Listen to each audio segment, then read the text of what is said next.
Yo, what is up? You have found We Like the Blazers. I am Brandon Goldner, and with me, as always, it is Ryan Whitledge. Ryan, what's up, man? Not a whole lot. I can actually wave. I have a clear camera. People may possibly see this. Yes, if I could just get that background music just that we have. If I could, I'm trying to listen to it in my head. Dude, your camera looks fucking crispy. We are looking bright and shiny this Saturday morning. Yeah, how's your weekend begun so far? A little fuzzy. It imbibed a little bit too much last night during that joyous Blazers win over the Lakers. So trusty little Powerade here to get me through it. That's great, man. That was a huge win. And I don't know, like I said, I was gonna let you drive this entire section, but I just like, regardless of how it happened, that was like I think that was the biggest win of the season. I thought we were supposed to piss all over it because there was no LeBron, there's no Schroeder, AD was at half strength, so it doesn't count as a win. I thought that's the process for the year. I mean, if you follow me on Twitter at GolderPDX, you would know that I sort of poo-pooed it. The Blazers, they didn't look great. I thought they played about as poorly as they had since their road trip where they went 5-1. However, where I landed on this after thinking about it was like, look, if you're going to have like a less than perfect game, then hey, a less than perfect game results in a win in the most crucial game of the year against your longtime rival is actually not so bad. Yeah, and that one was super important. I told you had that down as the loss. I told you not to worry about that. The one I had down as the worry for the worry meter proved to be wrong. So we were both wrong. We were both wrong, so nothing new there. Yeah, it turns out a tornado warning is what felled the team in, but I'm fine with that. But now we sit trap here. Game with the tornado warning. It's always a tornado trap game. Exactly. And so now we sit here. We got what? 1, 2, 3, 4, 5 games left. Blazers are firmly locked in the 6th seed. I believe 1 game behind the Mavericks and 1 game up on now the Lakers, who, by the way, I find it great. There's so much flip-flopping with this whole play-in tournament thing. I mean, LeBron last year is like, oh, it's great. Let him duke it out, whatever. Which in his mind, he's like, yeah, sure. Whoever we're going to play in the first round, let's get them all tired and worn out. Yeah, and now that he's looking at being in it, he's like, this thing fucking sucks. Whoever thought of this shit needs to be fired. Yeah, it's funny. I haven't heard Luka or Mark Cuban say anything about it lately since the Mavs have been pretty much on fire. The Mavs are playing better without Porzingis than they were with him, which is a little bit disconcerting. And we are going to get to our awesome guest, Ben Golliver, which I probably should have said right off the top. But before we do that, we're going to talk playoff stuff. So yeah, 5 games left. How are you? And you said it too. The Blazers now, they cannot fall out of the play-in tournament. So they're at least there. And the other thing to mention is they're a game up on the Lakers, but because they have the tiebreaker, they're effectively 2 games up on the Lakers. But have you heard this funky, if there's a 3-way tie between the Blazers, the Lakers, and Mavs? Have you heard about how these rules work? It's pretty dumb. Yeah, and I always forget that the only thing that they changed with the tiebreakers or playoff seeding was just the automatic home court if you won your division.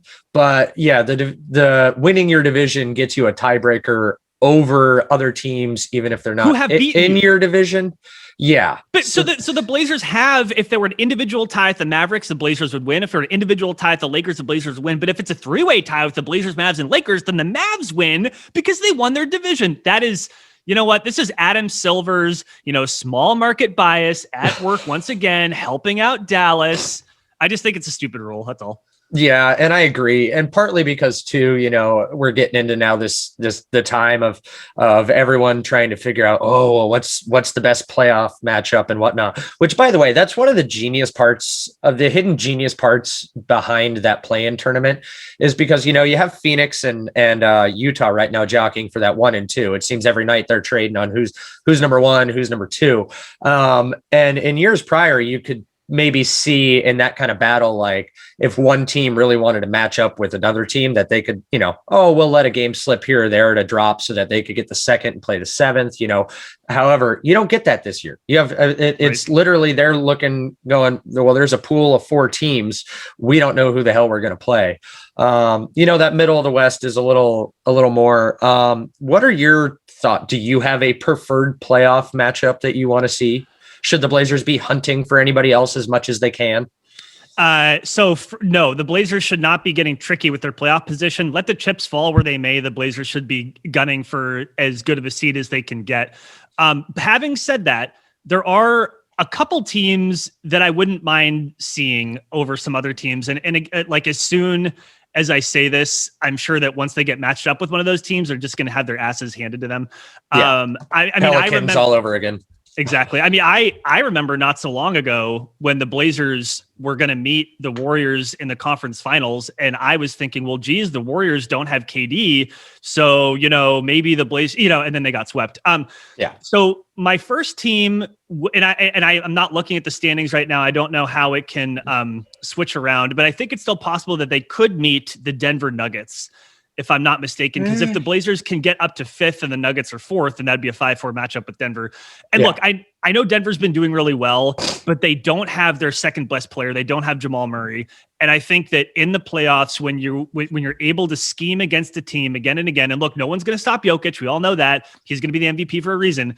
But that would be one team I would look to, is that they're missing their second best player, and you just can't ignore that.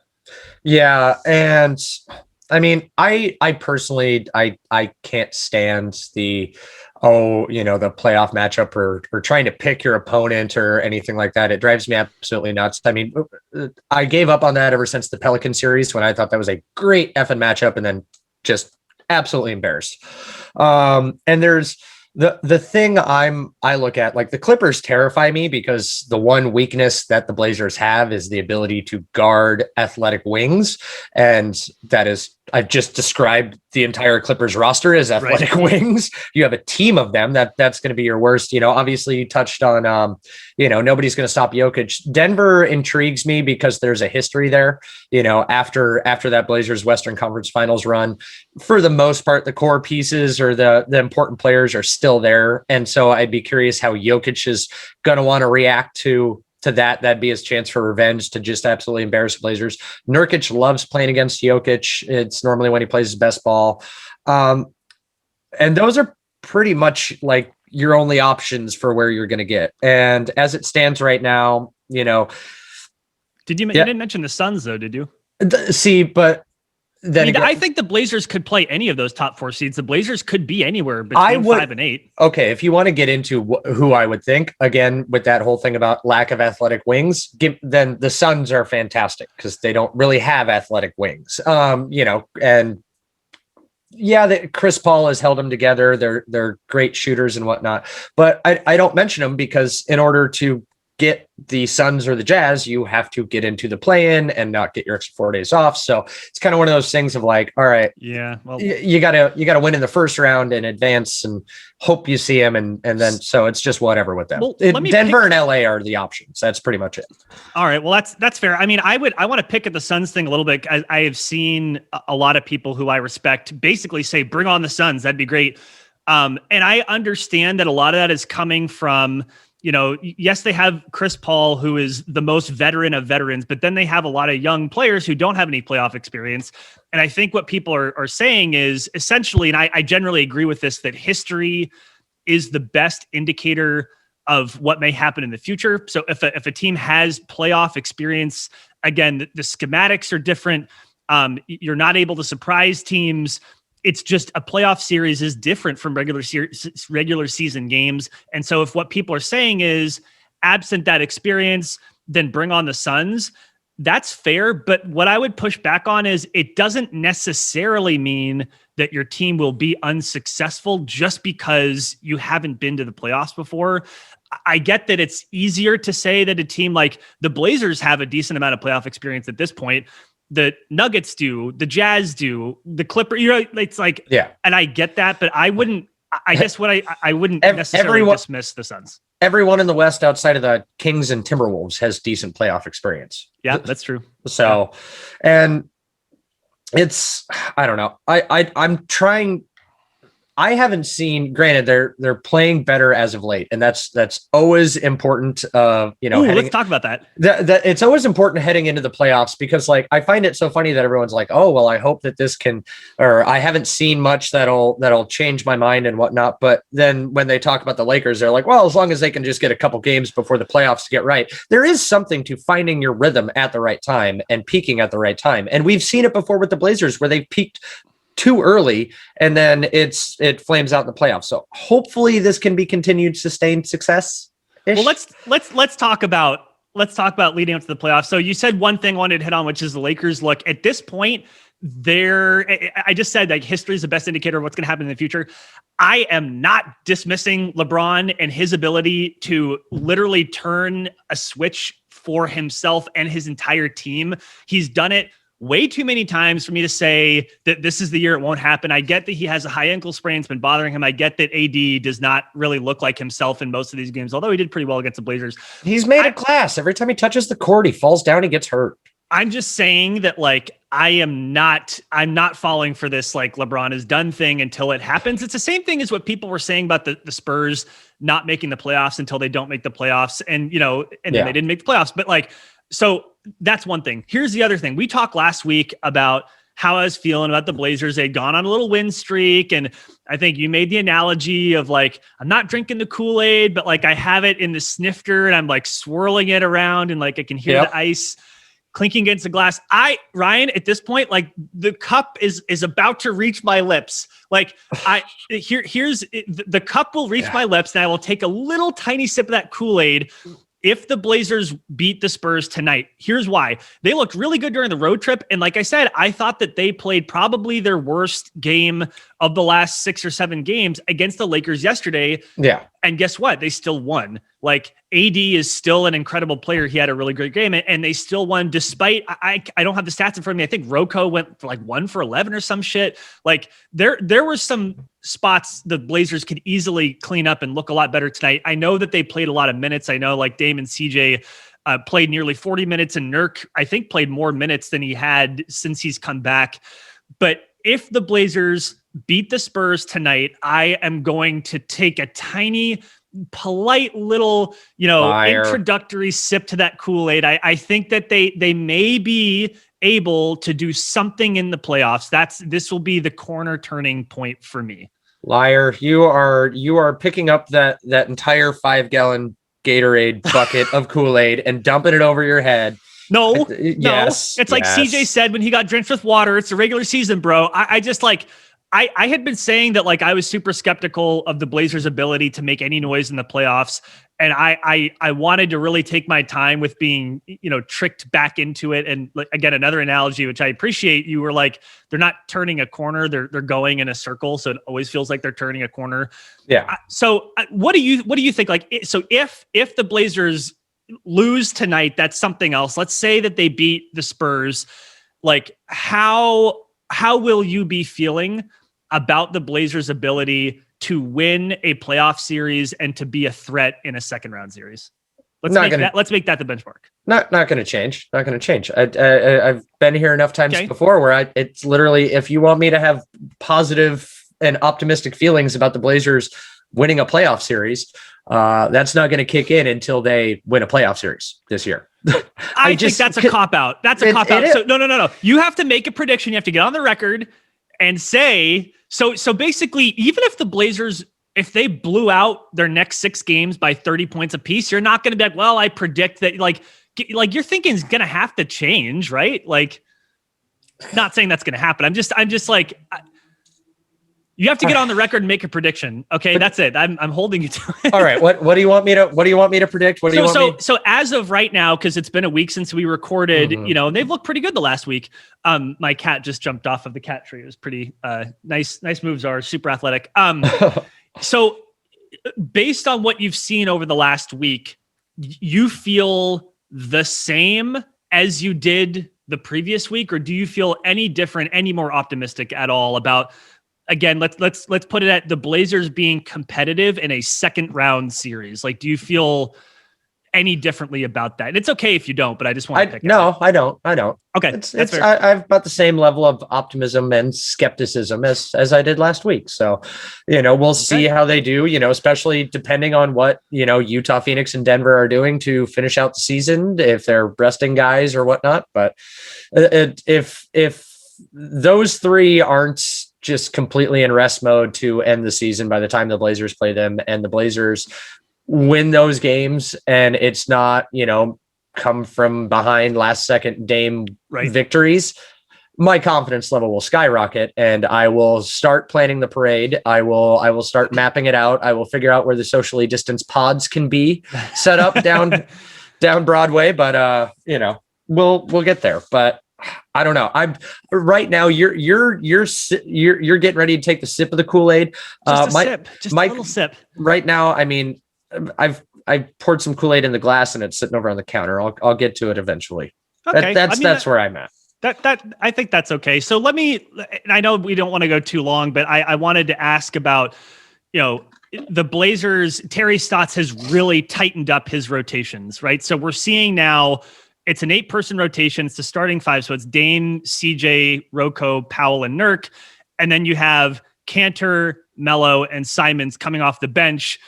You had a weird, 1 minute of Rondae Hollis-Jefferson coming in as a defensive switch at the end of the game. Yeah, that was a fun experiment. That was weird. It didn't work the first time, and maybe it worked the second time. But so I mean, how do you? This is something that that I think. Where did I ask this? So we've been using the Locker Room app. I've been jumping onto pods and asking questions. I think it was Mike Richmond again of the Locked On Blazers podcast. It was his podcast. I asked him what he thought about Terry Stotts tightening his rotations so much, and whether maybe he should be giving other players time, because depending on the matchup, you might want to have Derek Jones Jr. play some more minutes, right? Like maybe you want to switch it up. How do you feel about that? Are you feeling okay about the rotations being tightened up so much? Because the other thing too is that Dame maybe is not getting as much rest as you might hope. So I'm just curious your thoughts on this. With Dame not getting as much rest as I might hope, I'm perfectly fine with that. I said it last week that the big thing for me is if they can avoid the play-in, they basically get 4 or 5 days off, depending on when their first round playoff series would be. So it's not going to be like what we saw last year, where they had to fight and scrap and play balls to the wall to get to the play-in tournament, to then continue to completely ball out, to then be wasted by the playoffs. That's what you want to avoid. You don't want to put in all this effort and time and work and shorten rotation and whatnot to end up in the play-in, because then you're definitely going to burn out there.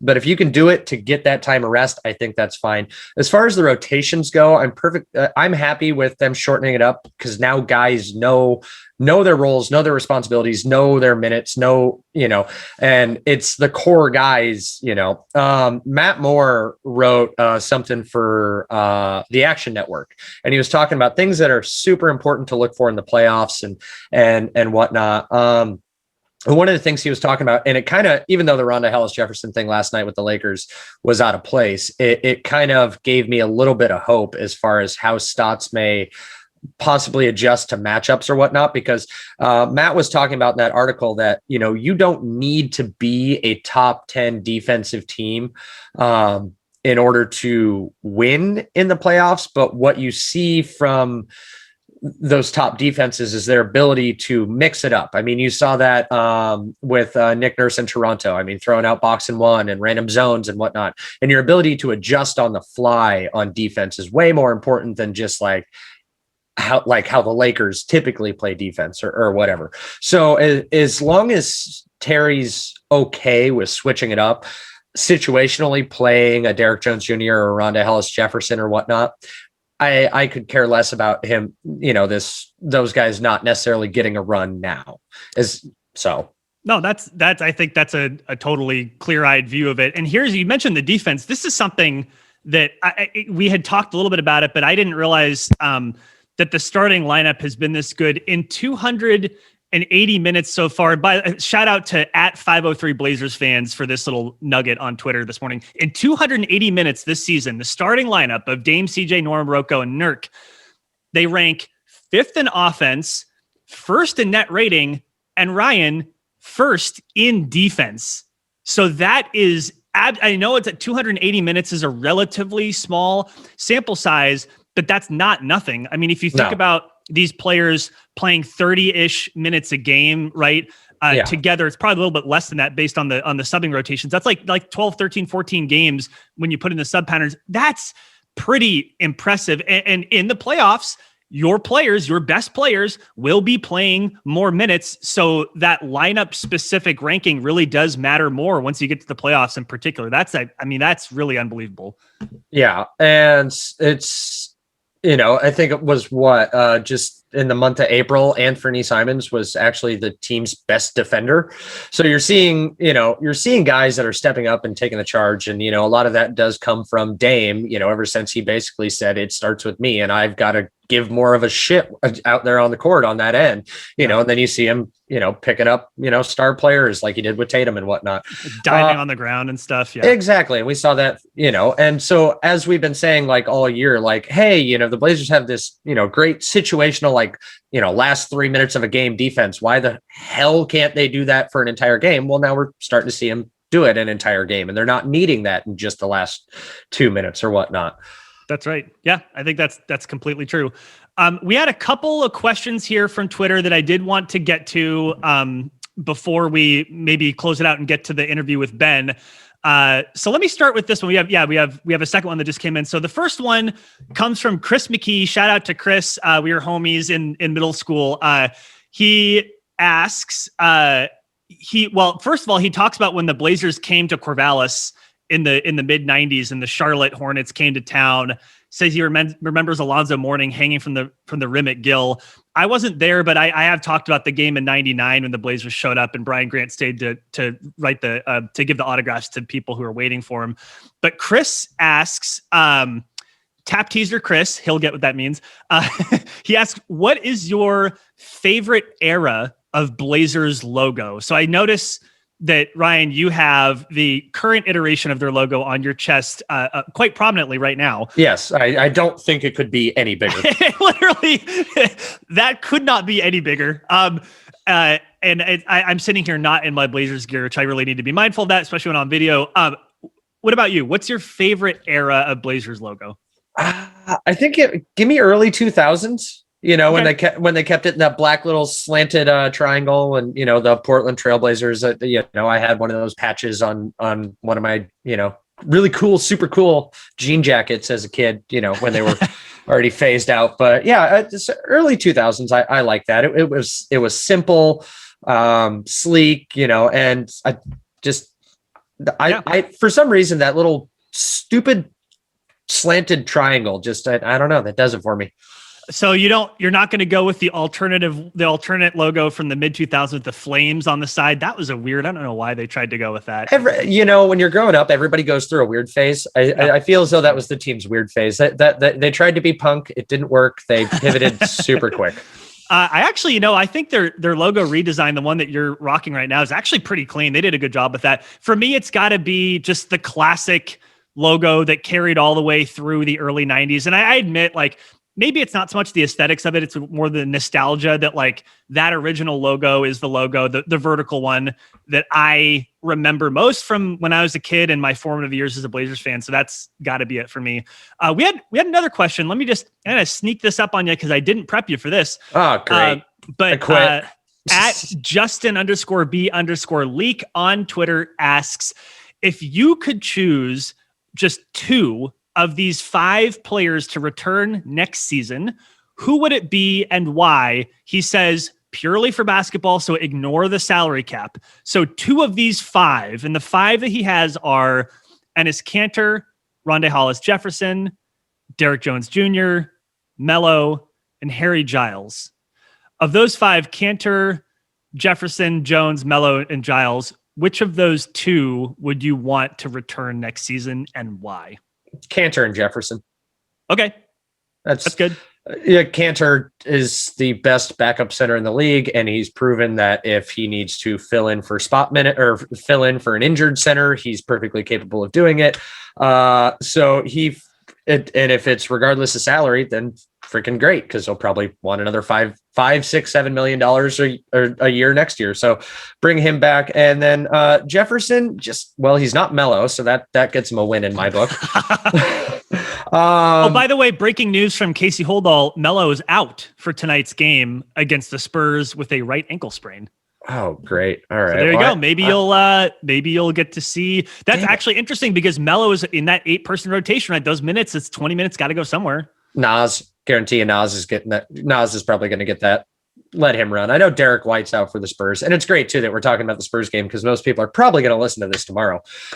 So all of our takes about the Spurs will be horribly wrong and outdated. But and then with Jefferson, he's done okay for what his role is. And, you saw that when he played with the Nets, and he's had moments here. And Terry's proven that he can have a trust with him for subbing him in for some defensive, assignments here and there. So just that. Giles, it's still, I don't know what to think of him. He looks great when he's out there for 2.5 minutes running with third units, but I'm intrigued by Giles too, but you're right. It's like he hasn't really played against starters. Is it Giles or Giles? I think that it's Giles. I say Giles. If it's Giles, then I am sorry. I think it's Giles. Okay. I agree with you on Melo, and I want to appreciate Melo more now that he's coming to the end of his career. But Tara got to you. She got to you. Yeah, she kind of did. But look, I appreciate Tara. Team Mom on Twitter. She has the We Have a Take podcast and the Step Back Sisters podcast. Basically, look, just we should be honoring / appreciating Melo's the end of his career, how he's evolved into a role player, despite the fact that sometimes he may frustrate me a little bit when he gets the ball and he backs down, and then takes a contested shot, maybe all too often, frankly. But I do think it's important to appreciate him where he is in this moment. And then I agree with you on Cantor. Where I may have a little bit of a quibble is between Derrick Jones Jr. and Rondé Hollis Jefferson, just because Derrick Jones Jr. he's not playing, right? And I've said this before, I've been flamed for it on Twitter, that coaching genius Eric Spoelstra also didn't play Derrick Jones Jr. during the Heat's playoff run to the finals, and people were like, well, he was injured before the playoffs.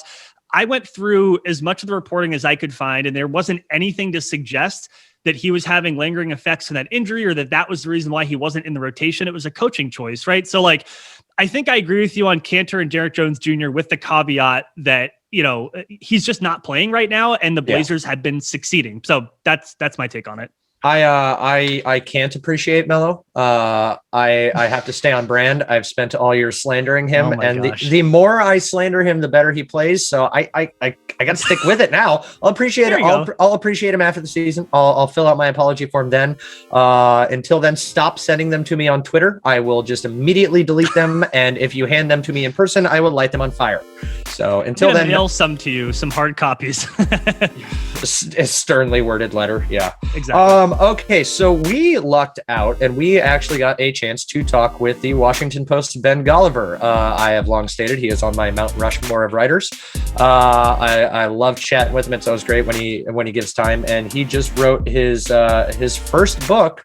I say first book as if we know he's going to write a second one, but typically he probably will. But Bubbleball, talking about his time in the bubble. So without further ado, let's get Ben in here.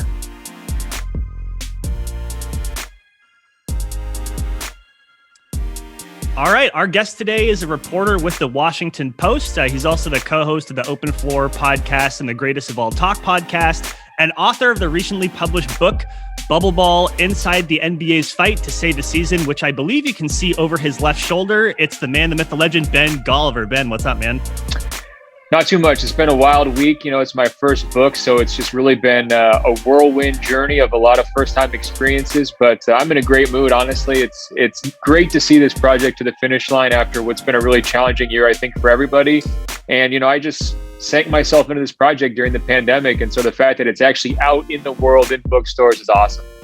Yeah, I imagine it's got to be super surreal. And that's actually what I wanted to ask about first, was your experience in the bubble itself. Because I've followed you from before you went there, during and after. I've heard you talk on your own show and other shows, but there are moments in our life that before they happen, they seem unreal or impossible, or that thing could never happen. And after being in it for a while, I imagine you probably start to get a rhythm. It starts to feel kind of normal, right? Like you pick up on routines and like you start seeing and smelling and kind of feeling the same things in those routines. And then it's over, right? And so you've had this extraordinary thing happen, you get used to it, now you're out of it. And I just wanted to ask you that for you, what has that process been like from before arriving and like everything going on in the world too with the pandemic? I mean, we were already in kind of an odd state, to actually being in the bubble for as long as you were. And now that you've been away from it, like how does that moment feel to you now? Does it feel surreal? Does it feel fake? I'm just curious what your thoughts were on that. No, there was definitely a big time acclimation process, and then the routines that you're describing, and then sort of a reacclimation afterwards. I think, for me, I was already thinking about, could a bubble take place months before the Disney World proposal came together? And I was hoping it would, because I wanted the NBA to save the season. I didn't want it to just end in March 11th and everybody's like, well, we don't know the finish. It's like a book with no ending, right? And so I was very excited in the run up to the bubble, but I was also nervous and concerned from a health standpoint because I was living a super lockdown life here in Los Angeles. I mean, basically having everything delivered, going for daily exercise, but otherwise working completely from home, coming into contact with nobody, and really just, trying to avoid risk at all possible. And so for me, the idea of the bubble initially seemed like it was going to be pretty risky. There's players who could be the weak links. They invite someone into their hotel room, they go to a strip club when they're not supposed to. I mean, they're doing all these things, testing the rules and the boundaries. And so my concern was, am I going to be exposing myself to more risk? Now, the acclimation process actually took place more quickly than I think. And it was easier for me because I don't have children. And I live in a 1-bedroom apartment. I'm driving a Ford. Like NBA players, a lot of them are family men, right? A lot of them are used to mansions, and they're used to lots of cars, and they're used to flying to games in helicopters like a Kawhi Leonard. And so I think that they actually had a little bit more of a culture shock experience than I did, in part because my day-to-day is driven by writing and podcasting, two very solitary acts that haven't changed a ton, if we're talking about life in the pandemic. So once I got down there situated, I felt pretty good. But coming back out of the bubble was surprisingly challenging because we had followed so many rules. We had been forced to, right? I mean, there's a big brother element to all of this. Security apparatuses monitoring our behavior, tracking us at every movement, right? Yeah. And then you just get dropped into the Orlando airport where people are wearing masks, but they're kind of not wearing masks. Florida's kind of been the wild, wild west in terms of the pandemic the whole time. Florida. Nobody cares about the social distancing stuff nearly as much as we did in the bubble. And it struck me, like, I actually got into the TSA line, and for whatever reason, they decided they had to pat me down. And I was like, I haven't been touched by another human being basically in 3 months. And then here's this guy whose entire job is to touch other humans. He's probably had more social contact in 1 hour during his normal job than I've had in 3 months. So there were some moments like that where it was very surreal, but I look back on the entire experience fondly, and I tried to capture it as thoroughly as possible. And so for me, yes, it was surreal. Yes, it was a once in a lifetime experience, but it's also something that I've spent a lot of time thinking about. And hopefully that comes through in the book. I want this to be a very thorough, kind of reflective account of this experience, not only in America, but, specifically in the NBA. Nice. So during your course of being in the bubble, and did you go into it with the idea to write a book about the process, or did that just kind of come about while you were sequestered in your hotel room thinking about everything that was going on? No, I went into it just trying to stay safe, man. Like when I got on that flight, I didn't get my health clearance until less than 24 hours before I was flying to Orlando, my final health clearance. So it was a nerve-wracking experience all the way up into the end. So I was just trying to figure out, how do I get from point A to point B?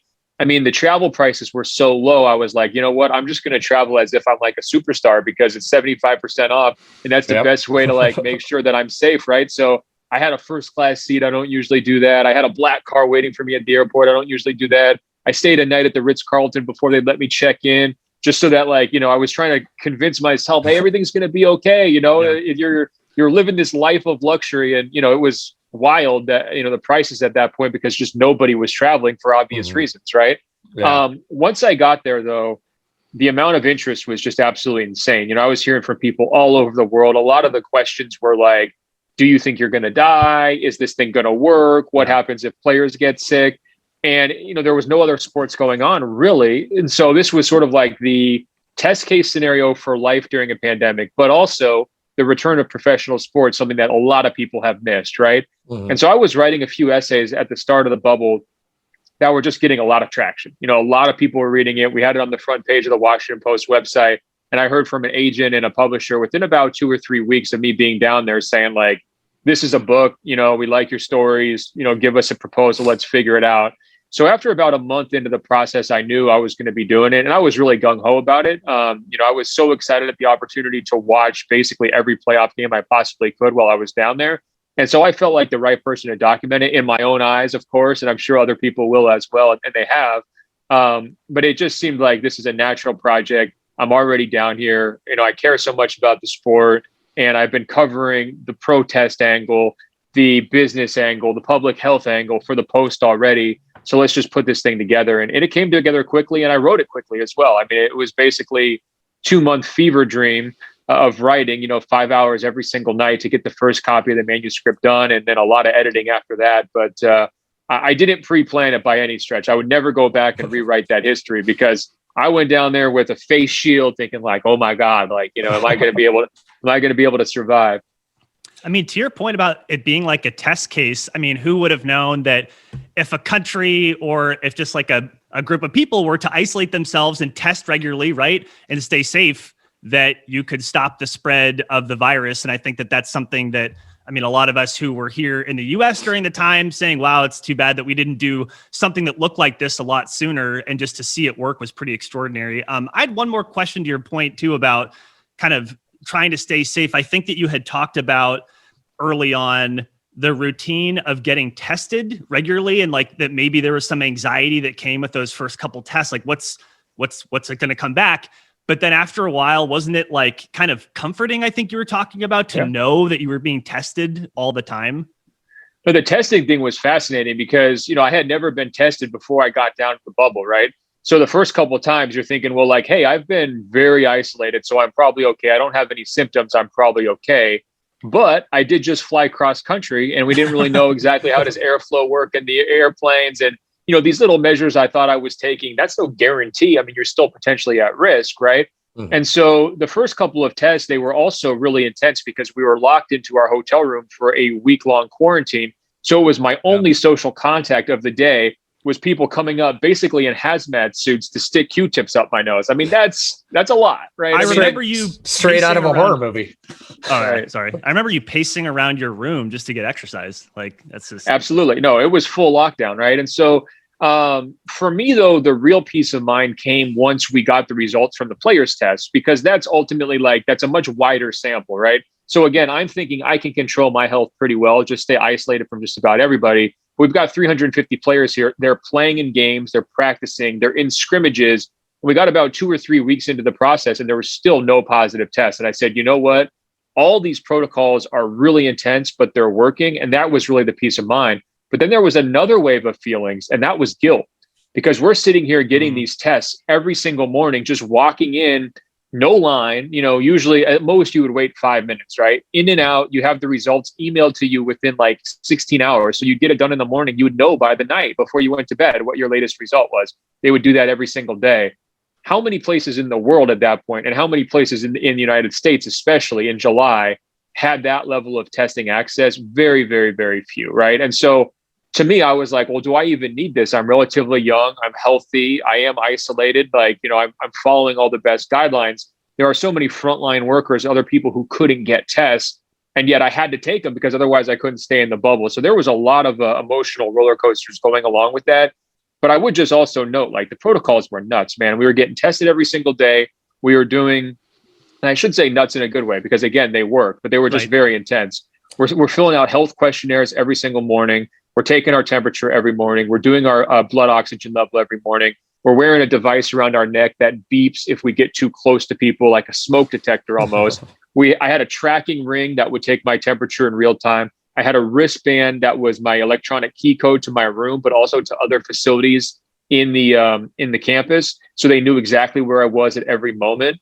And then they also had 4 layers of security: Disney security, NBA security, local police, sheriff's deputy. And by the way, video surveillance too, all over the campus, and a closed campus. So you can't, I mean, you could walk out right by the cops if you wanted to, but you're not getting back in, right? So, and there was no transportation. You know, we couldn't drive anywhere. You know, you couldn't go to a store.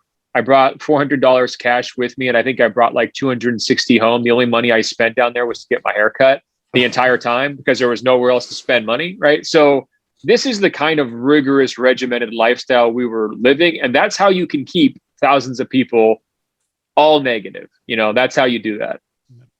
Last little question before we pivot over to talking about the Blazers. But what's it been like for you to go from basically being like the, you know, as a writer, being the person who conducts these interviews, to now being on this fun little book tour? What's the weirdest part for you about that little switch? Well, look, I mean, ultimately, this was a passion project for me. I poured, 8 months of reporting into it, and then basically 3 or 4 months of writing. So I'm actually loving it because this is probably the project in my entire life where I've had the most creative control over. I had awesome editors, but they really turned me loose on this one. And it's a memoir, in a way. It's my own personal first-person journey through this experience. And so just to be able to talk about it, it's been fun. It's obviously been very, very exhausting. But I've been, pleasantly surprised by the amount of interest in this project. Look, the bubble captured everybody's imagination last summer. And I think a lot of people realize, like, there needs to be a time capsule account of this thing. Because if you're a basketball fan 20 or 30 years from now and you hear, wait a minute, LeBron won a title at Disney World. How did that happen? Like, what is that even all about, right? This book is that answer, right? And I think I bring it through pretty clearly, hopefully, and pretty crisply in terms of just focusing on the minor details of the experience to kind of paint the broader picture. But no, I appreciate guys like you having me on to talk about it because this was a year of my life. There's no other way to look at it. I mean, that's really what I've been up to ever since the pandemic started. Nice. Yeah, I'll say too, I have my book finally now on order from Powell's. I would encourage anyone to please support your local bookstores if you can in getting this book, and go out and get it immediately. So with that, yeah, I'll give it back to Ryan to talk about the Blazers. Oh, I'm apparently then I just went Amazon. I gave the big corporation more money. Honestly, either way, it's, Look, I'll take it all, and I'll take your reviews too. People have been saying some really nice thing in those Amazon reviews. It's amazing what a little compliment can do, especially when you spent so much time on a project. So I love Palace. Man, I miss Palace. Honestly, like I almost flew home this week just so I could buy the book at Palace because I grew up in Palace, man. I mean, that's just hundreds of hours of my life in that bookstore. And every time somebody visits from, my family's from the Midwest. Anytime family would visit, it's like the first stop. We got to show you this bookstore that's as big as a city block, and so to me, that's a point of pride. I can't wait to get back up there. Nice. So talking about the Blazers a little bit, there was a couple things that we wanted to ask you, at least in regards to like the national perspective of the Blazers and how they're doing. One of the things that kind of blew up lately, obviously that piece from in the Athletic from Shams and Sam Amick saying that Stotts is the #1 coach on the hot seat. And apparently that was shocking to a lot of people in the national landscape, it seemed. What is any of that? Was any of what they were talking about in that article? Did any of that shock you or take you by surprise, or has the writing kind of been on the wall so far as this season has progressed? Well, I like to stay in touch with a lot of the thinkers in the Blazer community for sure. And I've been hearing a lot of bubbles, for the last couple of months of just like, hey, is it time for a new voice? Where's this thing going? And I'm sure you guys saw Chris Haynes' story, is Lillard having the proper amount of help? And I think it's a real question in terms of ownership's commitment at this stage. Is like, all right, well, this was Paul Allen's baby for decades. Is it Jody Allen's baby, or is it she just sort of like, kind of carrying this thing along? And I think this summer is going to reveal a lot of answers there, right? I mean, I think if Paul Allen was still the owner, he would probably look at the situation and say, hey, we've kind of hit a wall. We need to shake it up. Maybe the core group's not working, and maybe it's just time for a different coach. Does Jody feel the same urgency? Totally open question. It's very difficult to get a read on her priorities as an owner over these last couple of years, because it's been so much about just rolling things over and trying to extend this window and just cycle the pieces around that main group. In terms of the national reaction, I think the reason why you might see some surprise is because of a healthy respect for Terry Stotts. I mean, he's a classy professional, no matter what you want to say about him. He's been around the NBA for a long time. I think a lot of people who don't follow the Blazers day in and day out would say, like, he hasn't had that much to work with. He's been dealt a really tough hand with injuries over the years. He's absolutely maximized his best player, Damian Lillard, put him in a position to succeed. And they made the playoffs, 7 or 8 straight years. And so a lot of people would say, well, like, what do you really want from this guy if you're constantly giving him these new free agents, or you're trading a Gary Trent Jr. so you don't have to pay him? Like, that's not a coaching decision, right? And so I think that's probably where the disconnect comes from. Also, people just sleep on the Blazers, man. Like, that's part of it too, It's like every year when they're in that 6 or 7 seed, it's like, oh yeah, Portland, they're doing their thing again. Dame's going crazy, kind of float him into the MVP conversation. And that's just kind of the end of it.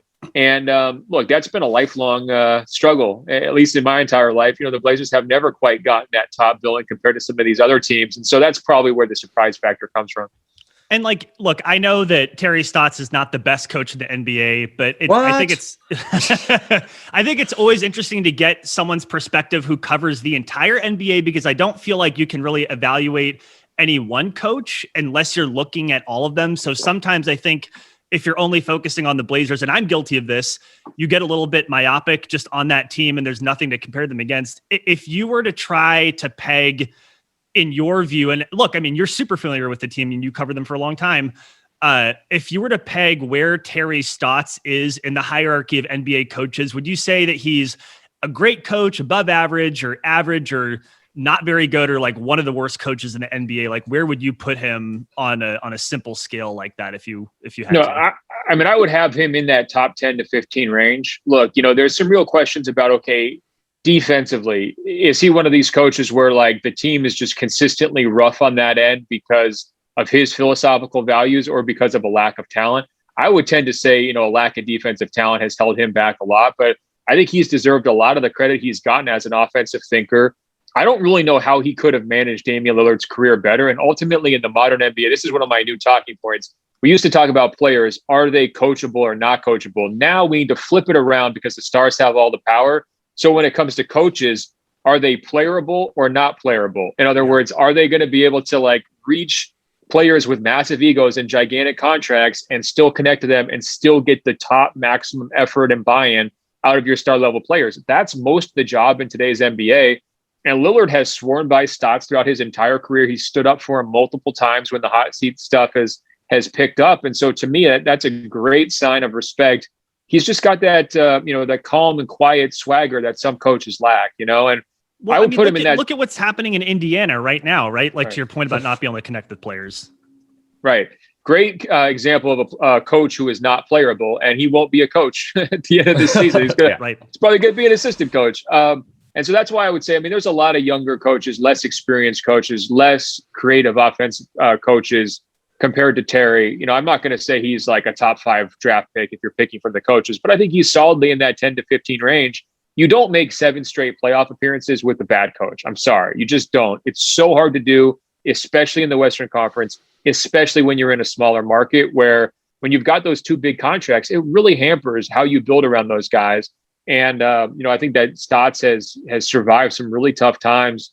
And I think that, if he does get let go this summer, if they part ways, he better do that with his head held high, and I'm sure he will, because I don't really see a bunch of coaches out there who would have gotten better results.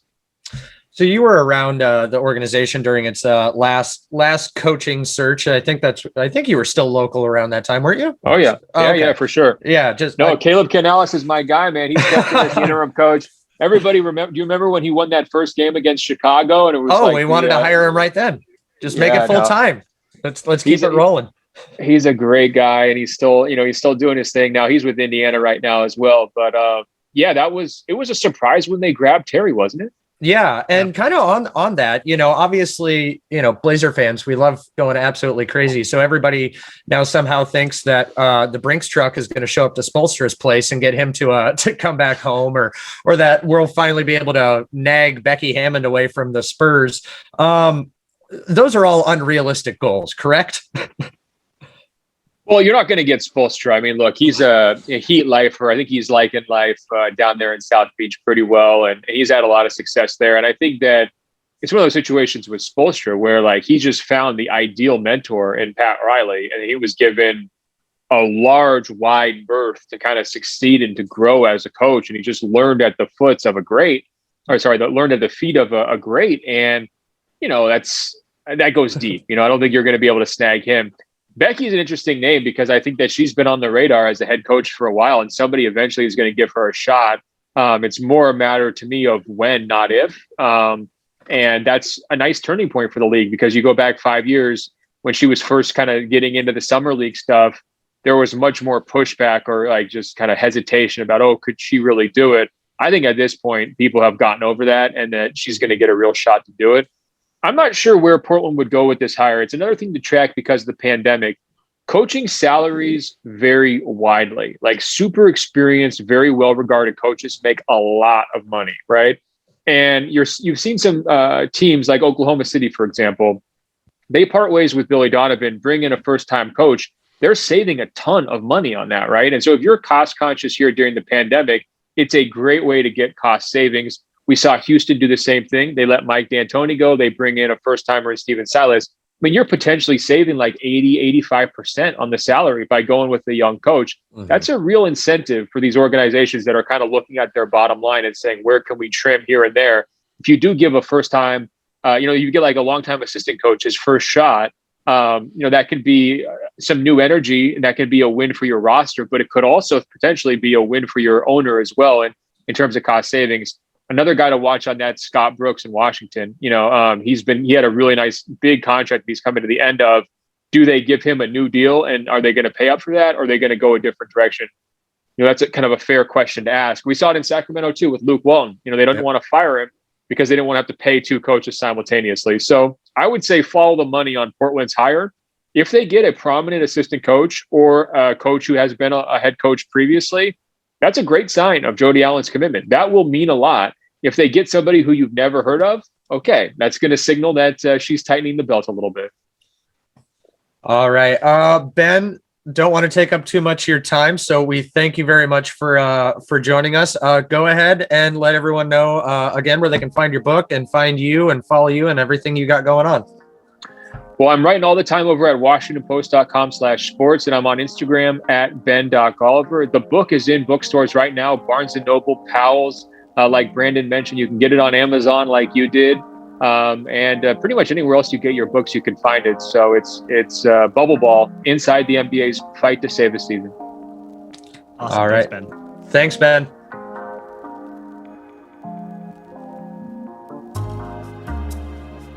Thank you again to Ben Golliver. It is always awesome to have him on. And yeah, just really appreciate his time. Please do check out Bubbleball.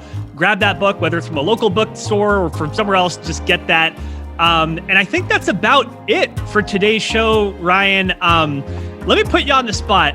If people wanted to connect with our podcast, how might they do that? And again, I have not given you any prep for this. I'm not sure if I even given you all the logins to the emails and stuff, but let's just see what you do off the top of your head. What I do off the top of the head. Do we have an email? We do. It's weliktheblazers@gmail.com. You can also find us at weliktheblazers.com. You can find me at Goldner PDX, and we would appreciate your reviews, ratings, and subscriptions. So I'll bail you out there. Yes, it's both. Okay. Just weliktheblazers.com and weliktheblazers@gmail.com. But where the hell could people find you if they wanted to find you and bother you online? You can find me at the Witty Ryan. That is with two T's, WHITT. When I came up with that name, I didn't think of the fact that a lot of people would take that as the Whitey. So you are rather white. Let's be honest about it. Hey, I'm fairly tan. I got this stupid ring light that makes me look a little more pale. But yes, I think we're both pretty white. Even when we're tan, we're still really white. But it's one of those weird things. You don't pick your nickname. It was a nickname that was given to me. I just roll with it. But yeah, it's kind of hard to, when you write it out, you're like, oh, the Whitey, and I'm like, God, that does not play well today. You know, if you want to, you can change your Twitter handle. I had to do that actually for the show. So yeah, if you want to change it, you can, but I think it's fine. It rhymes with your name, and it also is kind of like, it's like witty, like you are witty. I think it's fine. Again, so you can find me there. Please don't stalk my house and yell how stupid my Blazer takes are outside my house. So don't come there. Other than that, go to Ryan's house and hand deliver him his mellow apology form for him to be filled out in triplicate before the end of the season. All right, Ryan, appreciate you. Thanks again to Ben. Thank you to all of you. And yeah, see you soon, and go Blazers. Go Blazers.